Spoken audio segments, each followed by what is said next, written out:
तो हुजूरे वाला ये राय है अवाम की एक आम पाकिस्तानी की। आप जो फैसले कर रहे हैं ना, है ना, वो गुज़िश्ता हुकूमत ने उस वक्त किए थे जब दुनिया भर में कोरोना वबा फैली हुई थी और उस वक्त के वज़ीर आज़म और उनकी काबीना ने स्मार्ट लॉकडाउन का ऑप्शन चूज़ किया था ताकि कोई बेरोज़गार ना हो, किसी का चूल्हा ना ठंडा हो, चूल्हा ना बुझे। मगर आप है कि मुल्क की तबाहाल मईशत पर जो नोटिस लेते हुए इदारों को हिदायत दे रहे हैं क्या जी कि मईशत पे बात करने वालों के खिलाफ कार्रवाई की जाए।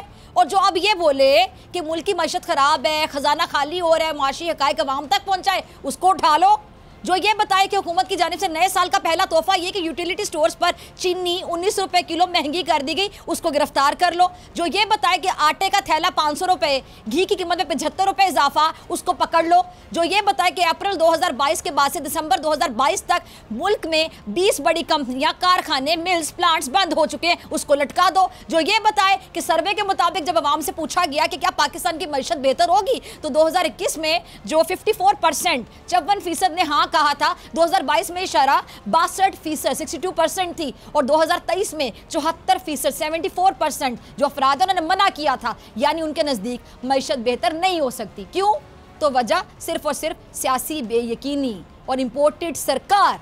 इसी तरह एक और सवाल, जब 2020 के आखिर में पूछा गया था कि 2021 में क्या आप अपनी तनख्वाहों में इजाफे की उम्मीद रखते हैं, तो 46% लोगों ने हाँ कहा था। 2022 में 52% लोगों ने हाँ कहा था और 2023 में 52% लोगों ने ना कहा है, ना। इसी तरह जब ये पूछा गया था कि क्या 2021 का साल अच्छा होगा, जो 54% अवामी राय थी वो था बिल्कुल होगा। 2022 के बारे में पूछा गया तो 62% लोगों ने जवाब दिया था बिल्कुल अच्छा साल होगा। लेकिन 2023 के हवाले से जब पूछा गया तो 74% लोगों ने मुखालफत करते हुए कहा कि बिल्कुल अच्छा साल नहीं होगा। और फरमान जारी किए जा रहे हैं कि ऐसे तमाम अफराद पर बगावत के मुकदमात बनाओ, उनको जेल में डाल दो। जो उनको ये बताए कि जी पाकिस्तान जो पोल्ट्री एसोसिएशन है वो ये कह रही है कि वज़ीर आज़म साहब हम तबाह हो चुके हैं, हम बर्बाद हो चुके हैं, हमें बचाएं, उसको बिल्कुल नहीं छोड़ना। क्योंकि जो आज सच बोले, जो आज का आपको आईना दिखाए, वो तो काबिल कबूल ही नहीं है, क्योंकि हुकूमत में शामिल तमाम लोगों के जो करतूत हैं उनके चेहरों पर आ चुके हैं। और जब भी वो आईना देखते हैं या कोई उनको आईना दिखाता है तो उनसे अपनी शक्लें भी बर्दाश्त नहीं होती। मेरा वज़ीर आज़म साहब से एक सवाल है कि मुल्क की माशी हालत जो है, जो मुल्क की माशी हालत है, इससे मुतालिक ख़बर को मस्बत अंदाज में कैसे रिपोर्ट करें। इसकी जो एक मुस्बत रिपोर्टिंग है उसका तरीक़ाकार भी हुकूमत तय कर दे। इस पर क्या मुबारकबाद देनी है, खुशी के शादियाने बजाने हैं कि मुबारक हो महंगाई हो गई, इस तरह खबर दे। हमसे तो नहीं होगा, किसी से भी नहीं होगा, कैसे होगा? बल्कि ये तो खुद आपने भी नहीं किया। जब पेट्रोल 150 रुपए का था, डॉलर 180 रुपए का था, तब आपकी नामजद करदा नून लीग की सीनियर नायब और जो चीफ ऑर्गेनाइजर मरियम नवाज साहिबा के ट्वीट्स क्या हुआ करते थे? ऐसे हुआ करते थे कि मुल्क में कल के खुदा भूख, महंगाई, ना अहली से मर रही है और इनको देखो बेज़मीरी और बेहिसी का अगर चेहरा होता तो ये होता। ये वो वक्त था जब पाकिस्तानी क्रिकेट टीम ने भारतीय टीम को शिकस्त दी थी और पूरा मुल्क खुश था। लेकिन मरियम नवाज साहिबा जो हैं खुशी के इस मौके पर भी खुश होने के बजाय इमरान खान पर तनकीद कर रही थी।